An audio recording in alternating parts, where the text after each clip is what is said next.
What's up, friends? It's Caroline Jordan, your certified health and fitness coach, here with Pilates expert and movement professional Sam Bell of Sam Bell Pilates.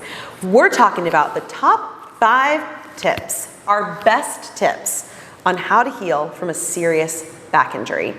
Both Sam and I have healed from bad back injuries, and we know what works and what doesn't. So we want to share with you our top secrets on how, if you're dealing with a back injury, you can get your spine back in great shape so that you can live a long, active life. Sam, thank you so much for being here. You're welcome. Thank you for having me. Seriously, when I got my back injury, she was the first person I called because I knew of her story and she had come back so quickly from. What was your injury, Sam? So I had a triple disc compression. I'll always have that triple disc compression, and then I had a stress fracture from my sacrum into my pelvis. Ouch. Ouch. Yeah. So, and I personally had a lower lumbar and glute med strain, and it was pretty severe, the kind of severe where you definitely can't tie your shoes. You're not cleaning your house for at least a week, and you need people to come over and help you. So I called up Sam and I said, hey Sam, I've heard of your story, I've taken your classes. I love her classes because they take care of your spine, and she moves the spine in all directions, because I think your classes are inspired by your journey. Yep, absolutely. Yep. Yeah, so tell us a little bit more about, what happened and how you kind of got back so quickly. And how quickly was it? So I was pretty much pain-free, able to do anything that I would have done before the injury within 2 weeks. 2 weeks? In combination with other modalities, but this is the one consistent thing that has allowed me to no longer need those temporary, chiropractic and inversions are the other 2 things I was doing. Mm-hmm. So those were temporary, they were Band-Aid. Once I was pain-free, this is what keeps me out of pain. And when I don't do this routine that we shared in that previous video, mm-hmm. That's when the pain comes back, and that's when I'm like, okay, I need to go to the back mobility routine, right? But if you stay consistent with it and listen to the 5 tips that we're going to tell you at the end of this video, those things will keep you out of your doctor, away from surgery, away from needing chiropractic and needing all these temporary fixes. This is a long-term solution to heal your body and to continue to feel good. This solution that we're sharing with you in this video. So, hear that. She had a triple disc compression and a stress fracture, and she was pain-free in 2 weeks. We work with clients who've been in pain for years, decades, and they don't know how to rehab it. And I think sometimes when an injury happens, you don't move.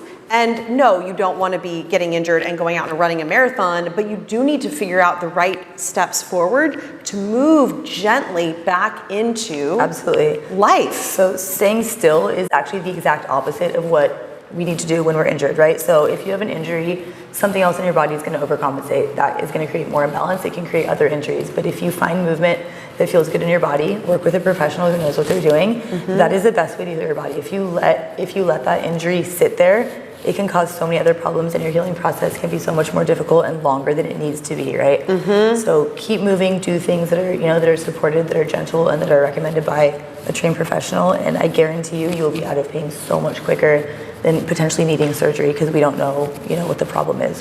And when she says gentle movement, like when I first hurt my low back, gentle movement wasn't like a 5-mile walk. Gentle movement was move from my standing desk to my chair every 20 minutes, do some light mobility. Mm-hmm. But then day 2 was a little bit more, and day 3 a little bit more. So please take this with a grain of salt. If you just got a stress fracture in your spine, don't go out there pounding the pavement and hiking hills thinking it's light movement. Yeah. Be smart. Yeah. But take into consideration these top 5 suggestions we're about to share with you, and think about how you can implement them into your own life right now to feel better. And of course, we're here for additional support if you need it. All of our information is below. So tip number 1 is?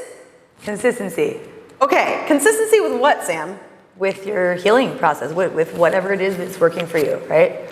So for Sam, we found out that the mobility routine that we shared with you in a different video, that was her secret sauce. She noticed that if she didn't do it, it kind of went backwards. Feel good, right? She didn't feel good. So she did that how often? I did it every single day for the first, 2 weeks, maybe month even, and now I do it once or twice a week. Yeah, that's it. Well, I find that pain is a really big motivator. When you're in pain, you're like, I'm doing whatever it helps, whatever it takes to get out of pain. So every day with that mobility routine. Absolutely, and if you wait until you're in pain, that's going to take a lot longer to bounce back. If you're doing this every day, you may not ever get to the point of pain. You just know that you're doing the things that your body needs to prevent pain, to prevent further injury. So consistency is absolutely my number. I think that's the most important one here. Number one, consistency with movements that keep your body balanced, healthy, and well. And if you haven't already found our back mobility routine, go do it right now. Bookmark it, do it, save for later. Step number 2. Mobility. Mobility.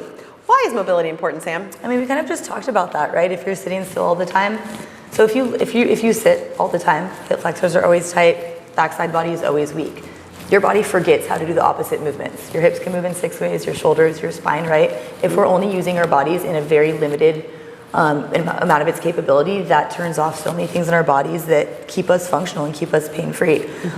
So yeah, basically we already touched on that one. I feel like mobility. Yeah. So my back injury came, from a lot of us, tight hip flexors. When you sit a lot, your butt goes to sleep, is not active. And so everything else overworks, and imbalances create injury in the body. So mobility is step number 2. Step number 3. Strength training, believe it or not. What? Yeah. Strength training? Yes, I didn't believe it either. Back injury? I didn't believe it either. She's crazy. I thought so too. Okay, so when I injured my back, I went to all the professionals, right? I went everywhere. I did all my research, like who can help me fix this? And there was a personal trainer that I work with still that was like, you need to strengthen your supporting muscles. You need to strengthen your glutes. You need to strengthen your legs. You need to strengthen your back. And I'm like, that sounds like the last thing I should do is back extension for a back injury. I did not believe this man. And this man is a very, very well-trained professional. Like knows his stuff. He's legit. So I was like, hey, I'm going to trust it. What I've been doing isn't working. Clearly I broke my back, right? So I trusted him, listened to the exercise that he gave me, and was mind blown at, like, it kind of goes back into mobility, right? If you're not doing things out of fear and you're still in pain, try it a different way, right? So I started lifting. I started building my glutes, building my quads, strengthening my core in a different way that's not going to aggravate the back, and doing the movements that I thought were painful, but it's painful because you're strengthening it. These areas get weak. So when you feel your back and you're like, oh, I can't do that because it hurts my back, is it a pain or a pinch or like a nerve pain, or is it a muscle that you need to strengthen, right? Now, do take that with a grain of salt. If you just broke your back, don't go in there and do deadlifts. Work with someone who knows how to rehab back injuries, how to keep you strong and balanced for life. That would be, let's just say, that's tip number 4, is to find the right support. Do your research. Make sure these people have experience with people with back injuries and they have success rehabbing these people. Don't just go to anyone, because you can get hurt doing that. Absolutely. But as we both have. Yeah, absolutely. Yeah. We've gotten hurt taking the wrong advice. Yeah. So, and we know from experience, so really do your research, make sure you find the right support. Absolutely. But strength training is a key. Mobility and strength training help balance your body. And the things you do in the gym help balance your life. You don't go to the gym to get good at going to the gym. You go to the gym to do the things that help you do outside the gym better. Absolutely. And pain-free. And then, talking about mobility and strength, right? So mobility, yoga, Pilates, stuff like that, great. Strength training, great. If we're not doing both, you have bigger muscles, superficial muscles that support your structure, then you have the smaller stabilizing muscles. We need it all. Our bodies need it all. If you're only doing one part of it all, that's limiting us from feeling our best and moving our best. So keep that in mind. You want a really balanced exercise program that includes mobility, strength, and support. Eyes on you saying, hey, this looks good, but I think this is a weak muscle that we need to focus on so you can move better. So we've got consistency, we've got mobility, we've got strength training, we've got finding the right support. What's tip number 5? Rest. Oh, yeah. So when you do start strength training, right, and you start to feel better, that can be really encouraging to, I'm going to do this every day because it makes me feel good. Your body needs to recover, right? So this is another thing I wanted to circle back to, the back extension topic, right? You said obviously don't jump into back extension right after a back injury, and once you feel good enough, once you're out of pain, right, that's when you start doing these things. That's when you build progressive overload. You start working with weights, you start to increase your weights, and you start to feel better and better. And that can feel so good that you're like, yeah, I want to do it all the time, and that can also create more injury. It takes time to rest. It takes time to recover your muscles, and that goes back to balance too. Rest. Maybe a rest day is a walk or a mobility routine. Maybe finding balance in your workouts. Recovery and rest is so key. Sleep is the best supplement you can take. Sleep is best supplement you can take. And I know sometimes for people who are goal-oriented, go-getters, high achievers, rest is the most difficult part of all of this process. Trust us. Yeah, I know, for real. Like sometimes you just gotta sit on me, but rest is really the secret to helping your body repair and come back stronger. Yeah, and that's part of the reason too. I know that both of us injured our backs because we go, we do all the things, and our bodies are like, no, I need a break, and over time.